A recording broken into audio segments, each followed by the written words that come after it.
We got it. We good? All right. So here you can see where I believe flyers belong. I have some passionate feelings about this, you know, okay. With an overall brand strategy, flyers have their place, but we'll talk about that a bit more later. Next slide, please. So just a little bit about me. Oh, and just a little bit of housekeeping. I'm not sure if you want to, I'm going to try to leave some time for questions at the end. If you can use the Q&A for questions, keep it lively in the chat. If there are no questions at the end, we are simply going to discuss Adele's new album and what it has done to us all emotionally.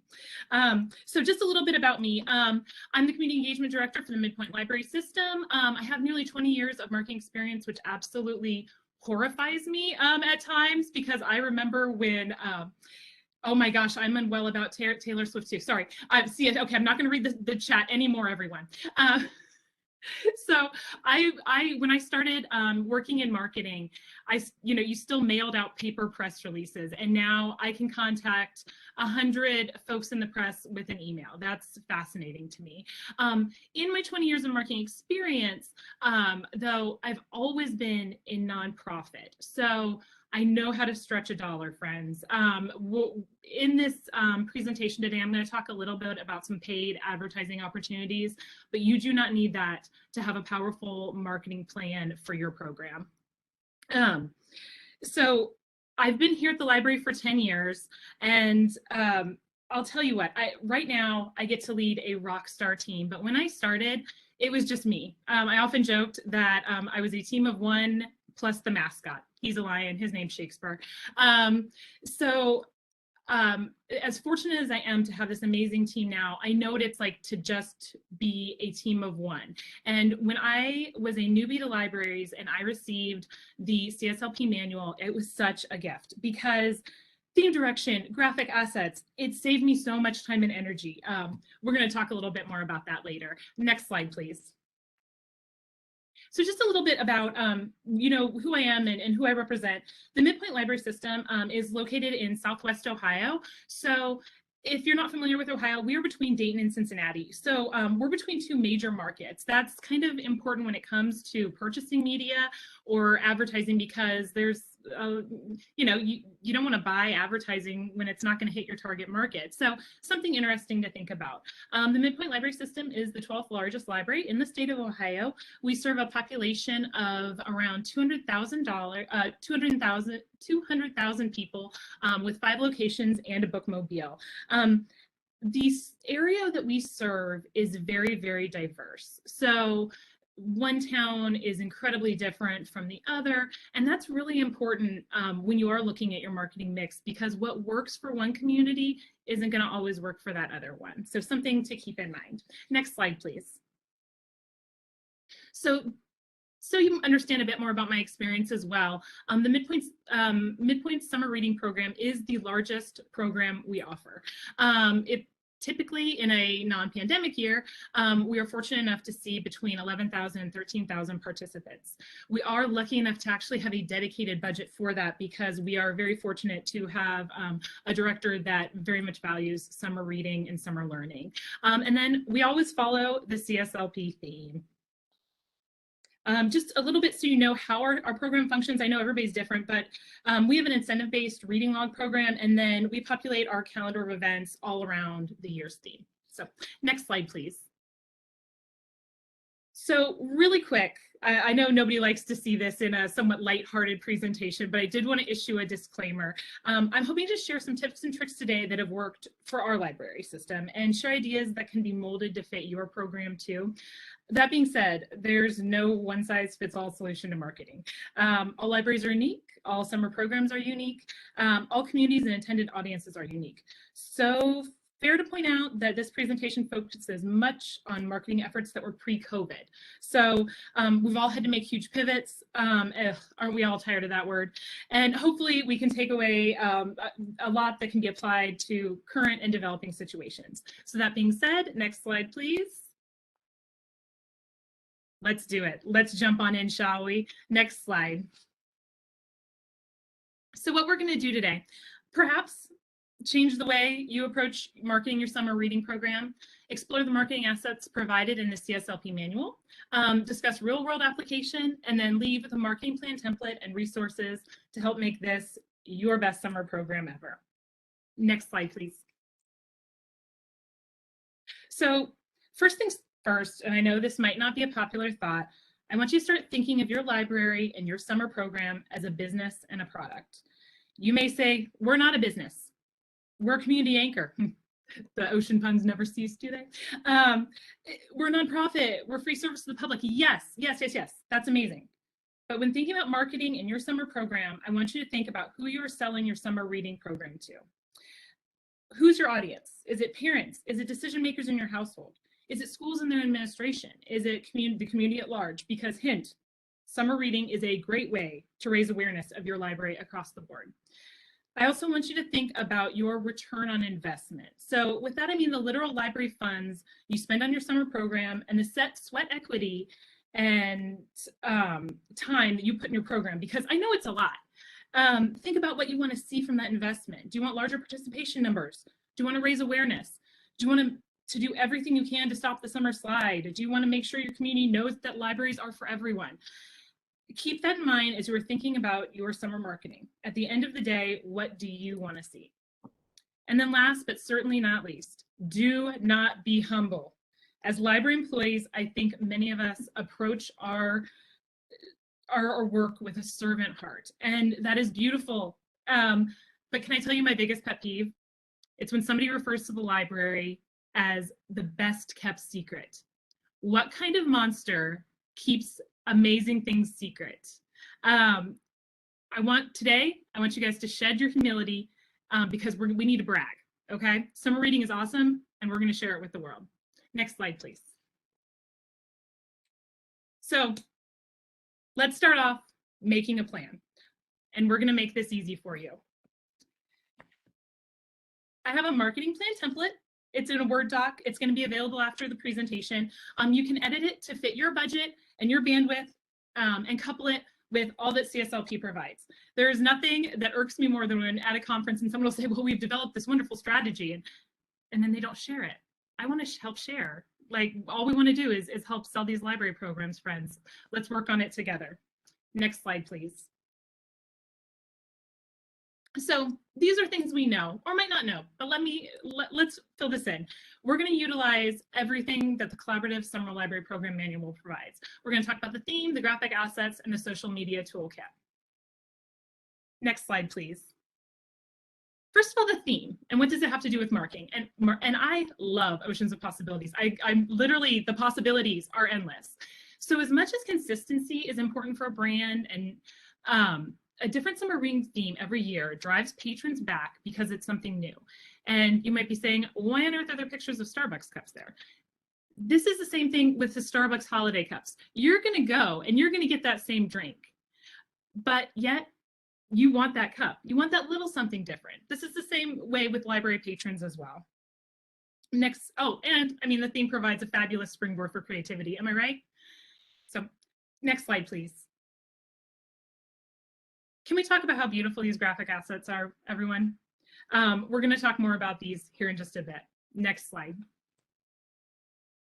So the social media toolkit. If you aren't familiar, that's okay. That's what we're here for today, learning new things. This is a recent tool that's been put together by the CSLP Social Media Committee. It's a living document, and it's being populated by the CSLP Social Media Committee right now, and it'll be fit to print probably by the end of the year. It has a calendar of sample posts, so you can copy and drop. It has social graphics, hashtags you can utilize, and more. And next slide, please. I also want to give a quick shout out to the absolutely fabulous group that is putting this together. Stephanie, Erica, Debbie, Shawnee, Sarah, Lori, Tracy, Tori, Farah, Tamika, Janelle, and Brittany. Thank you so much. They're working hard to get this up for everybody to use, so thank you. Next slide, please. So let's talk about marketing mix, the components of a marketing mix, and then how you can integrate CSLP assets. We're going to go over promotional printed materials, media relations, paid advertising, community awareness, events and partnerships, digital, online, and social media, and then internal promotions. Next slide, please.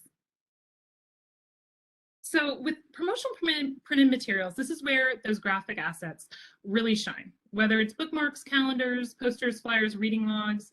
I can't wait to see what library, I can't wait to see libraries transformed into oceans this year. I just can't wait. Next slide, please. So moving right along, let's talk about media relations. Press releases seem very old school, but they really do work. It's a great opportunity to utilize the CSLP theme to generate interest and grab the attention of those in the media. If you're sending the same release year after year, you might not get much traction. I mean, we all have so much of a bandwidth.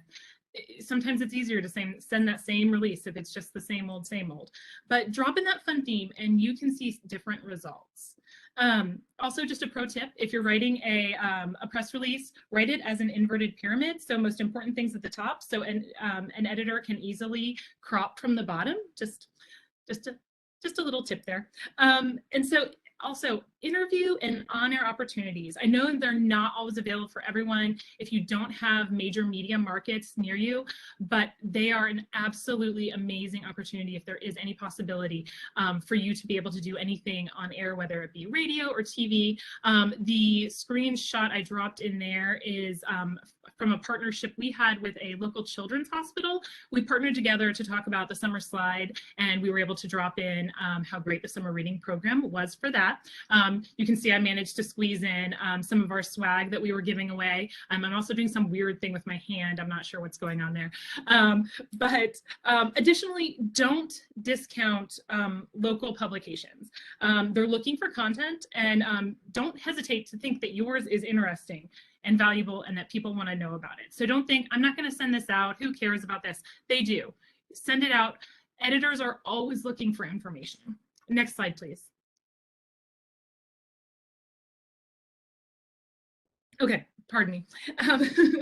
So moving right along to paid advertising opportunities. I don't want to spend too much time on this because I know it's not a financial possibility for everyone. But when it comes to paid advertising, remember your money is as good as anyone else's. If you feel like you're making a small buy, don't worry about that. Just be strategic about how you spend your money.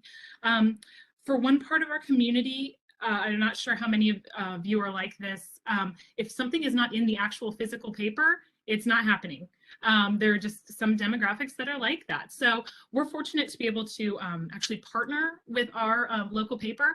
They are considered a sponsor, and then we do receive free advertising for that. So it's a great partnership. You can see their logo there in our ad. And then Luke, I don't know if you can hit the play button on that little sound icon. This is a radio spot we did a couple years ago.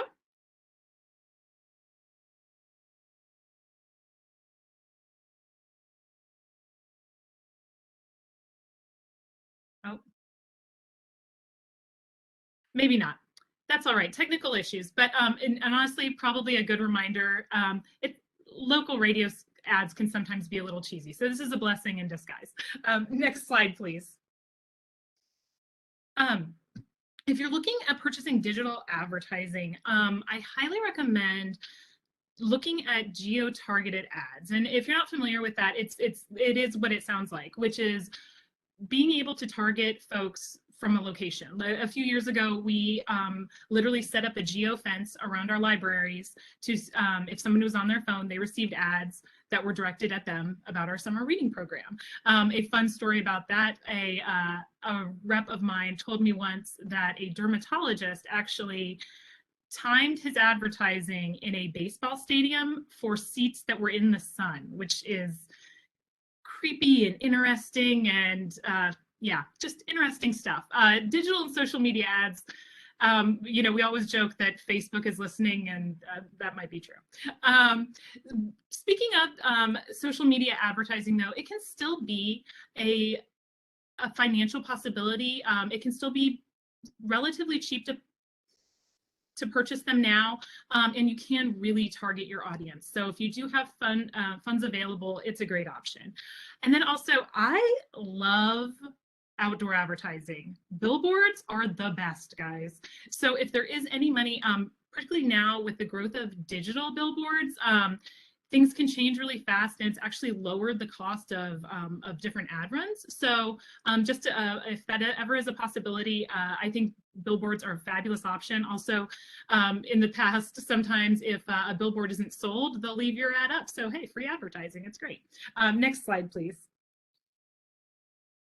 So I know they're going to speak quite a bit more on that and about partnerships and moving forward, but just a few things.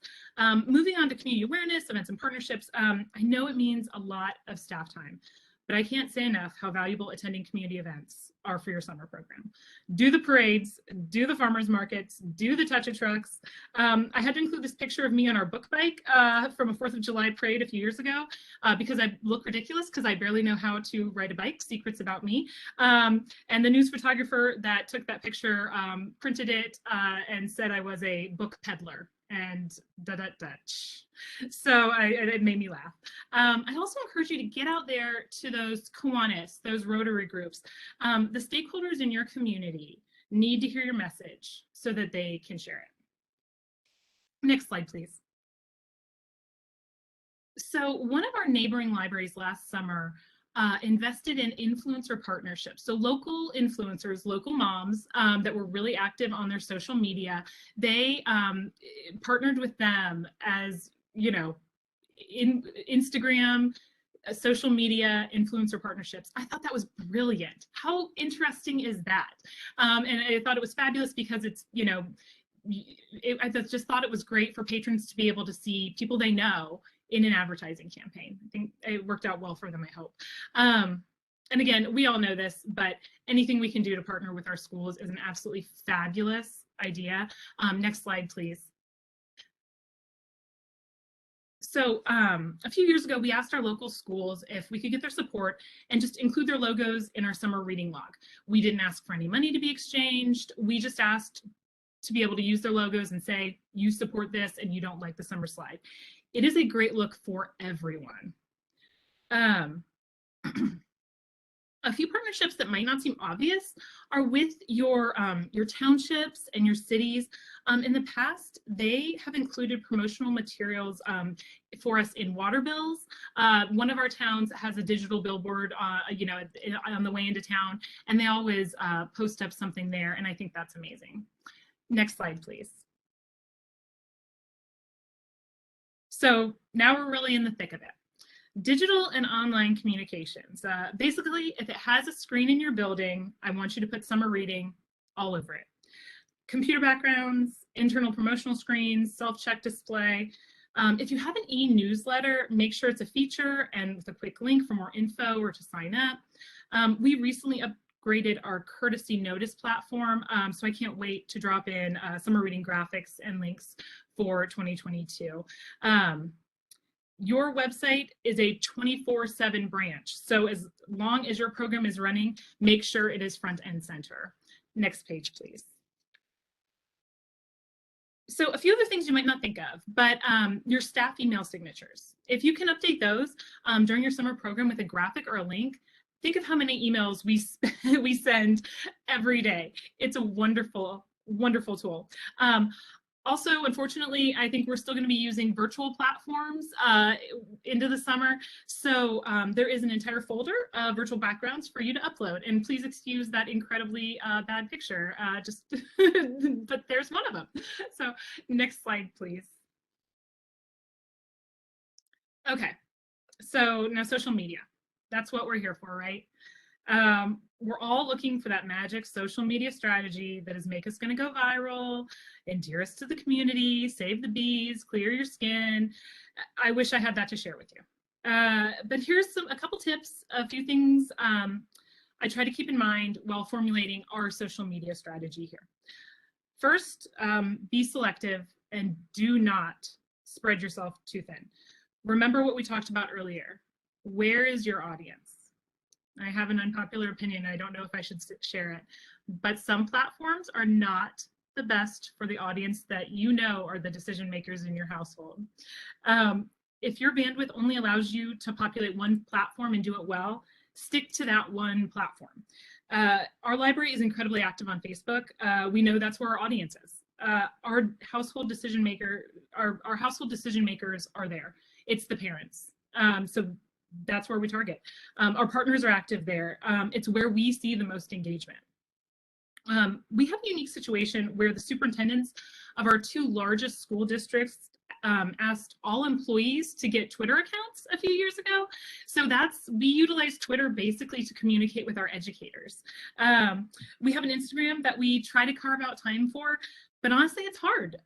There's only so many hours in the day, and content you develop for one platform often does not work for another. So please be selective.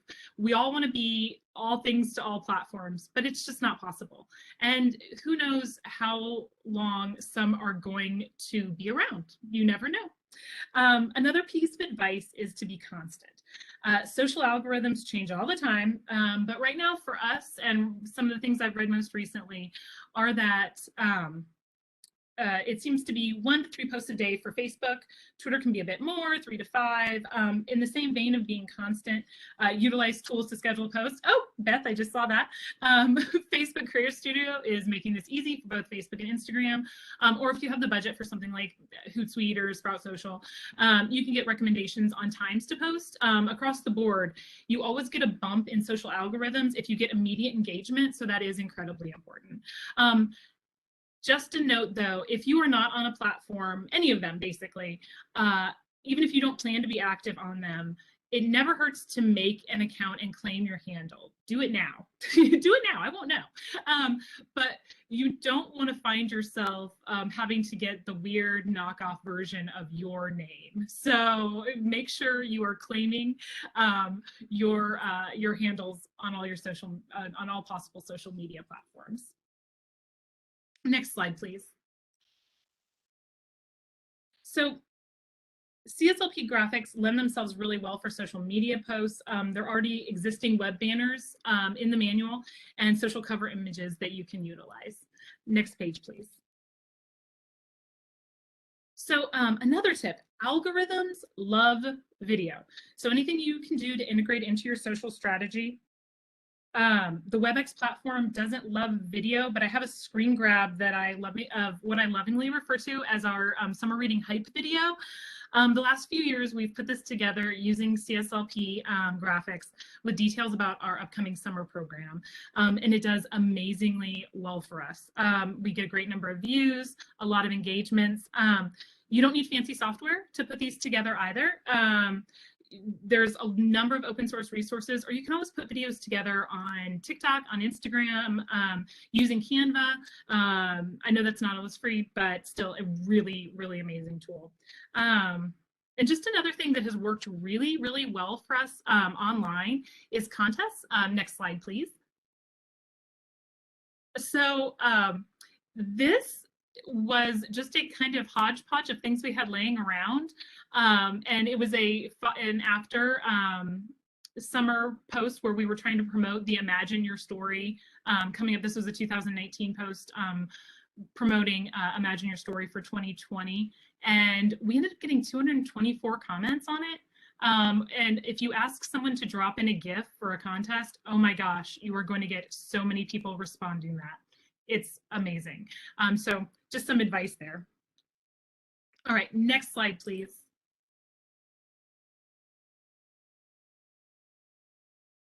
Sorry, everyone. So last, but certainly not least in our marketing mix is internal promotions and communications. This is truly where I get to brag about our staff. They are passionate about summer reading. I have a staff member that will literally chase you out the door if you didn't grab a reading log. This is how we feel about it in my system. Getting your staff informed and engaged is the best way to ensure a successful summer reading program.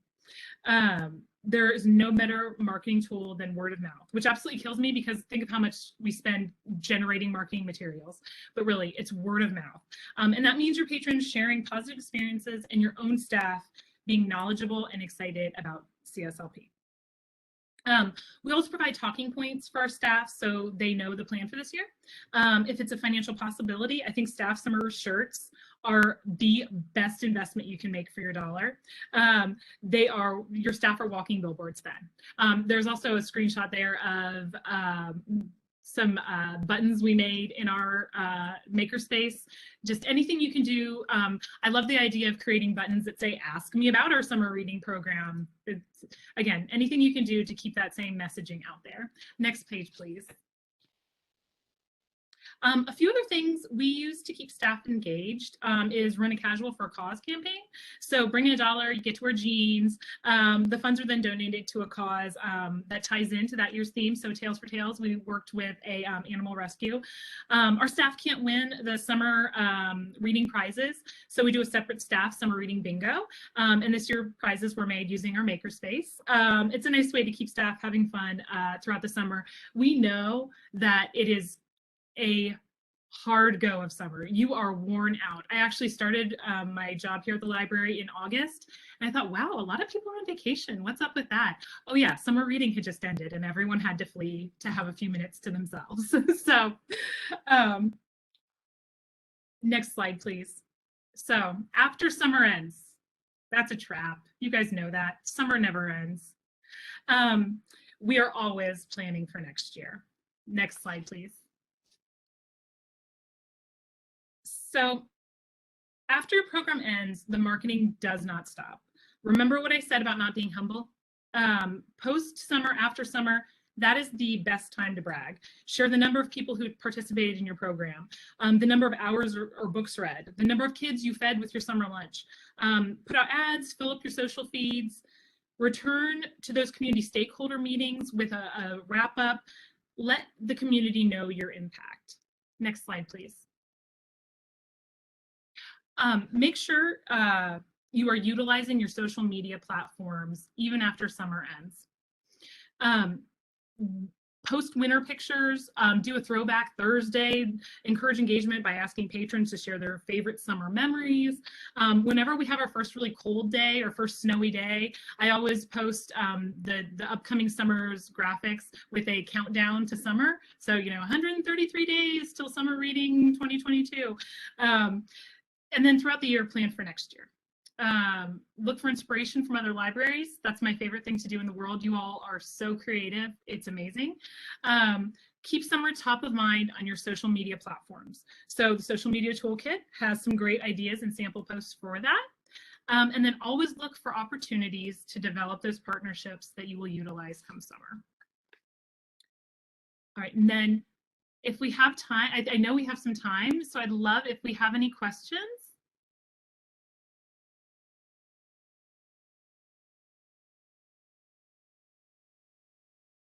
I have some questions that I've written down, unless somebody else from CSLP has those.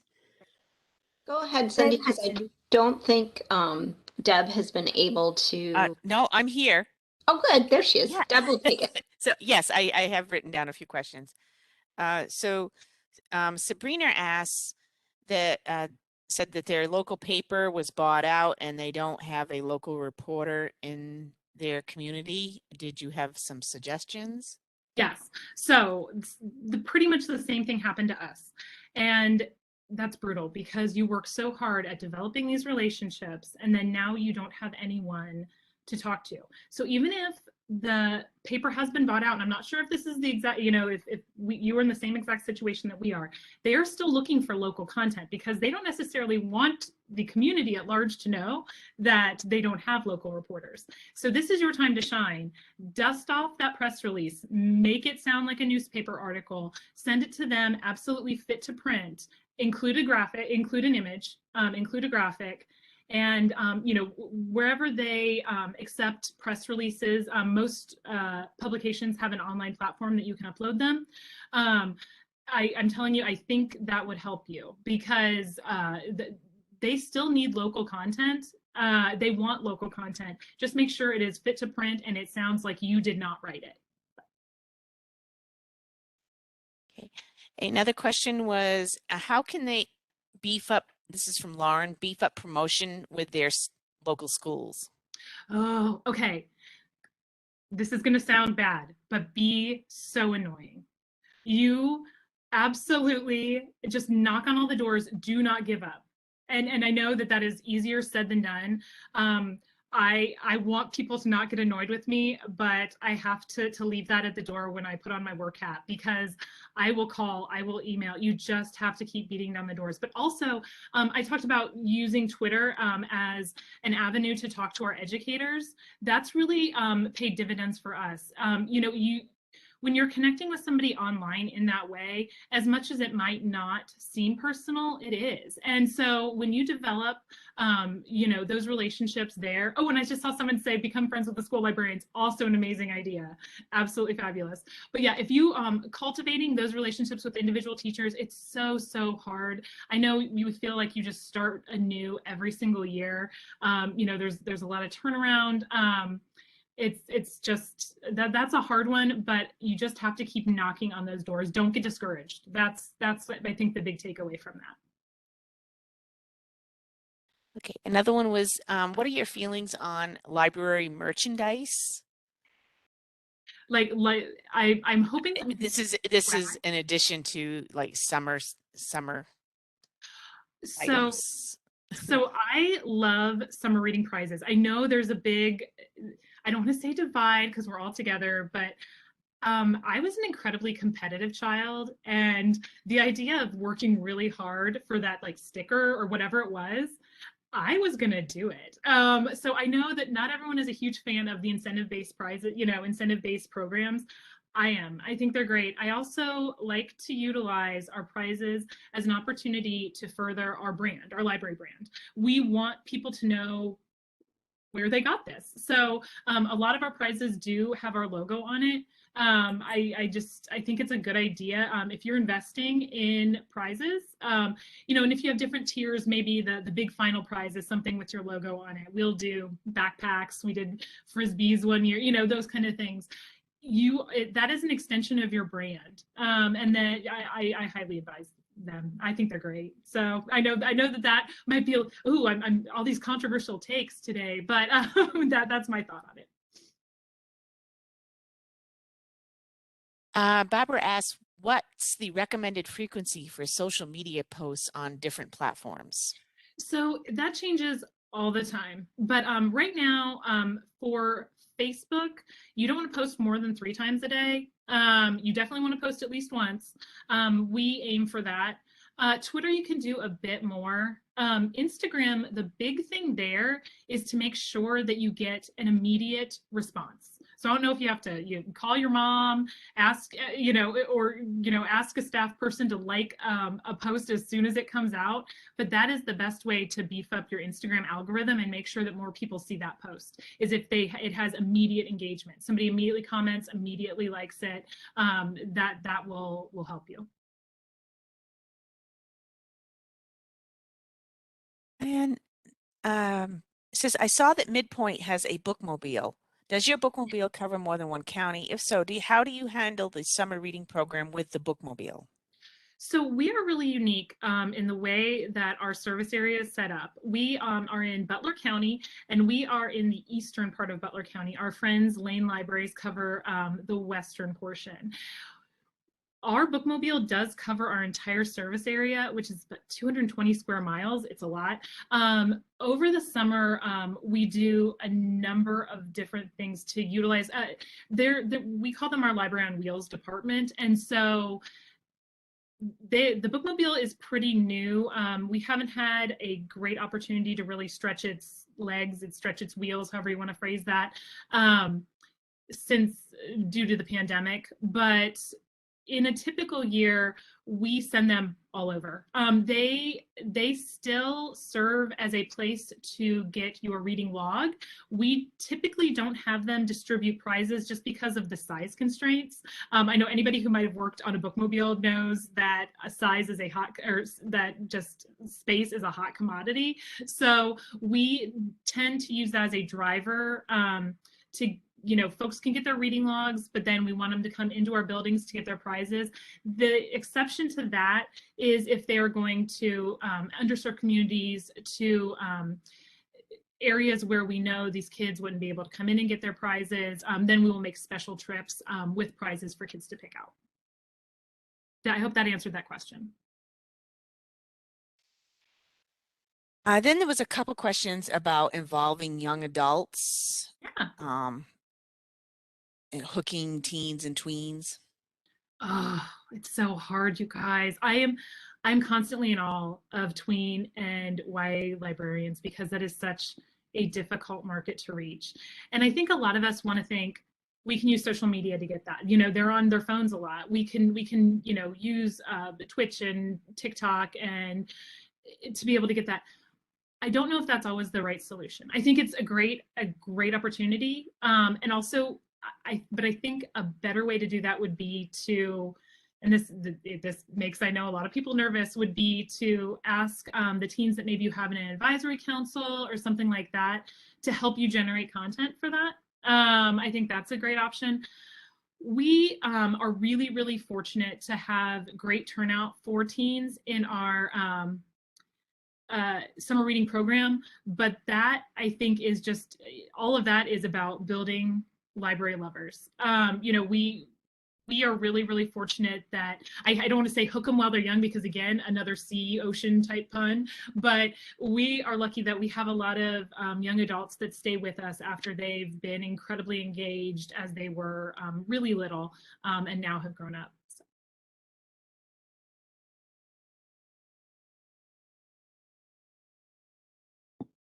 Did we have any other questions?